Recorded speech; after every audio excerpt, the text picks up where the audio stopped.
Okay, so it's no secret. Scottie Scheffler is by far the best golfer in the world right now and has been putting on an absolute clinic when it comes to ball striking. The bigger question, and something I've been trying to wrap my head around, is why is that?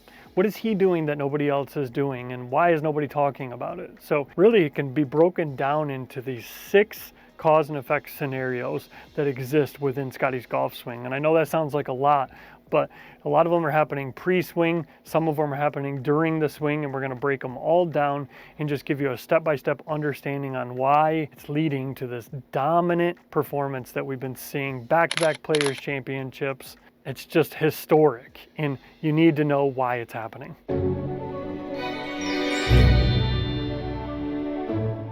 So the first cause and effect relationship that we're going to be talking about is a very basic fundamental that probably heard talked about a lot that commonly gets overlooked, and it's the grip. It's something that is the foundation of every good golf swing, and the connection to the golf club is one of the most overlooked things when it comes to modern golf instruction. And I mean, Tiger's talked about it many times, saying that this is the only connection you have to the golf club. So it's really important you get that right. And Scottie 100% believes in that. So much so that he actually uses a molded training grip. So this is something that you typically would see as like a beginner golfer or a junior golfer. It's just kind of a pre-molded grip that just kind of puts your hands in the proper position on the handle. And in particular, when it comes to this molded grip, it's understanding that it's allowing him to get the proper pinches between thumbs and forefingers. If you're familiar with our content, this is something that we're very, very keen on. And it's just all about understanding that when you get the proper pinches between thumbs and forefingers, it allows you to push against the grip, creating that proper connection to the grip without getting too tight with the grip pressure, which is the effect on getting the proper connection to the handle of the golf club. Okay, most common faults that we see when it comes to people gripping the golf club is what we call lobster claws, to where there's no pinches, there's a lot of gap there, and then when they grab the club, holding it in the palm too much, you just feel like you have to grip it tight to have any mobility and move the club with any speed. It just makes it way harder than it needs to be. Almost imagine if you had like coins, you could just take coins and put them right in there between thumbs and forefingers. And we like to see everything like sewed together, pinched together.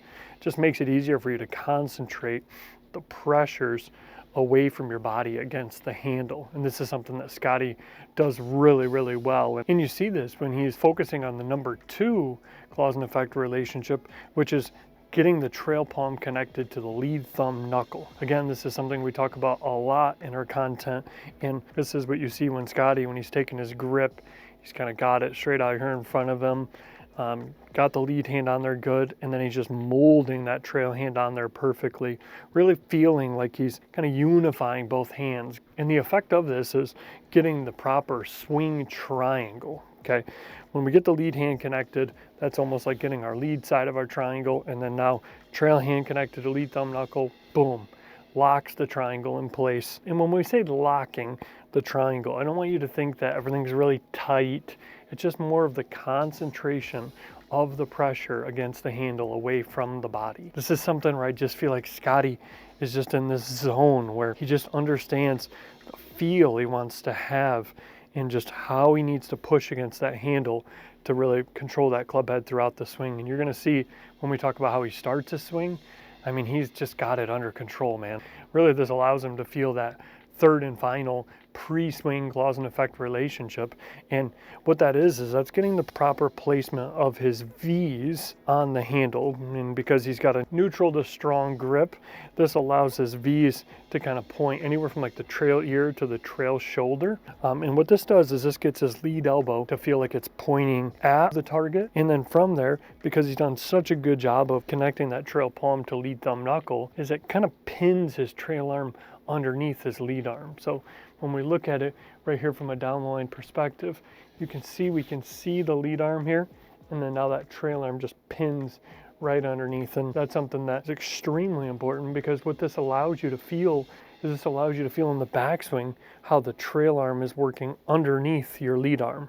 See, most common faults we see is when people are gripping the golf club, they're getting a little bit too on top, to where the trail arm is the on top arm and the lead arm is the underarm. This is then affecting more of the plane in the backswing to where this arm's on top too much, the shoulder's on top. This is actually why we developed the claw ball, because what it helps you feel is it really helps you feel how, if we imagine this as the club head, when we get that kind of lead arm here, trail arm pinned under, now as we go back, you can see by feeling that pushing and the twisting, it really allows you to feel that trail arm working underneath the lead. It's like twisting it. And this is something that Scottie does really well. So again, another use case for the claw ball. But this is just something that's really important, and we talk about this in all of our lessons, just making sure that lead elbow, I mean, I always tell my students to almost imagine that the lead elbow is pointing to the right of the target slightly, because most of them have a tendency to kind of want to come over the top.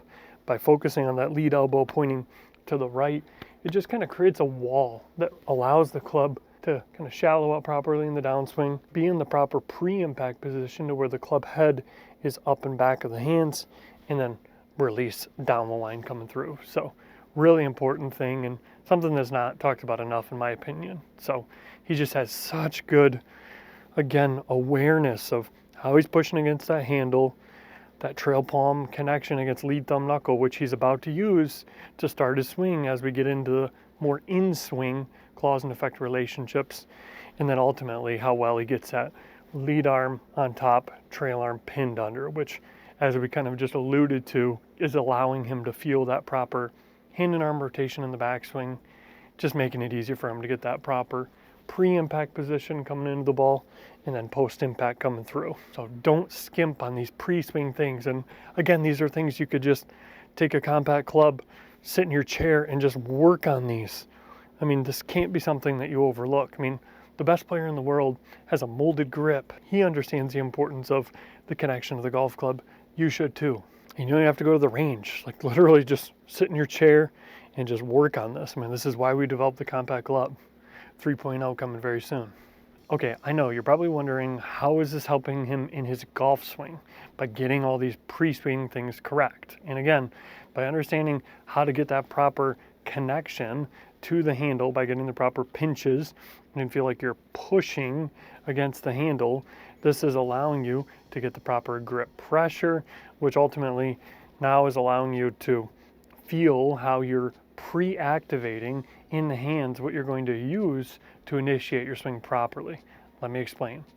Okay, so the fourth cause and effect relationship that we're going to be talking about when it comes to Scottie's golf swing in the first in-swing movement is something that we see really common amongst great players, and it's understanding that as he starts his swing, if I drew a line at the top of his hands would lower about 2 inches from where they started, okay? And this is, out of all the testing that we've done, one of the most common characteristics that we've seen from really good players, and it's something that's not talked about at all. And the importance of this is that, as we said, by getting the proper connection to the handle, we're creating the triangle, okay? But now when we take this back and we push down with those palms, we're really stretching those arms and feeling the locking of that triangle. And that's extremely important, because this is what's going to allow our body to now do what we want it to do in terms of the sequencing of how the club head is pivoting around us and how the body is reacting to that pivoting movement. Most common faults we see in our lessons are students just not pushing down to start the swing and more just kind of moving the body, a lot of lateral movement, hands like raising too much. If you look at Scottie, when he starts a swing, again, his hands are just lowering.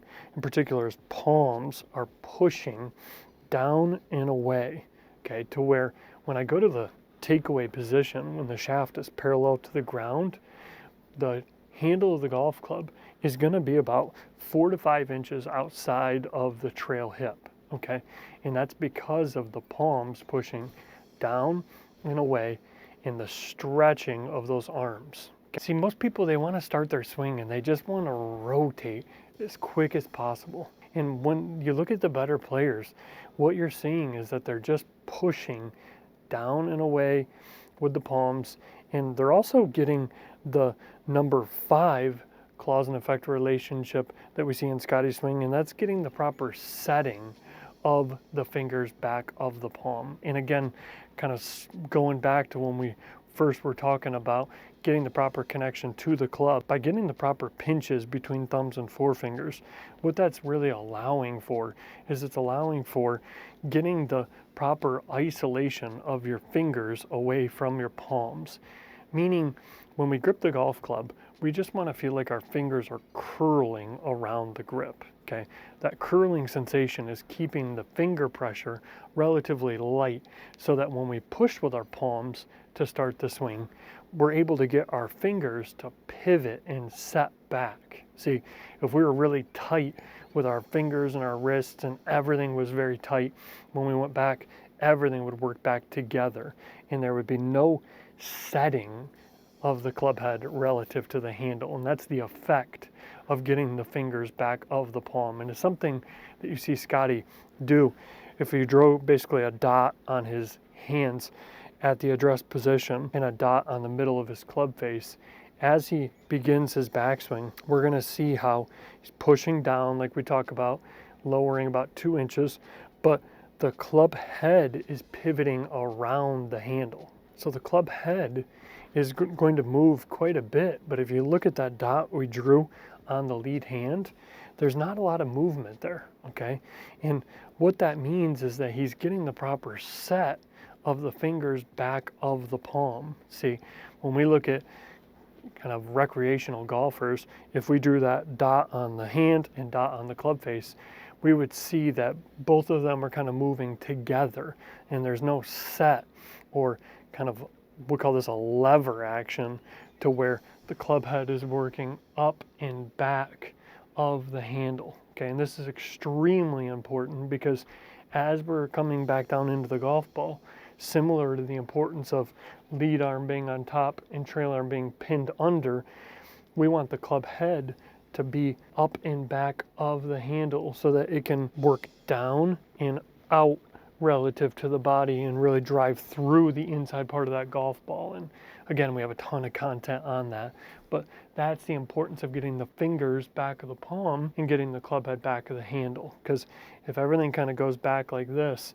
in one piece, now coming through, as you kind of go to push down, the club head's going to go ahead of the handle, face is going to close, going to cause a lot of problems. So, okay, and this is just kind of the foundation for Scottie's entire golf swing. And the crazy thing is that he doesn't really have a lot of hand and arm movement from there.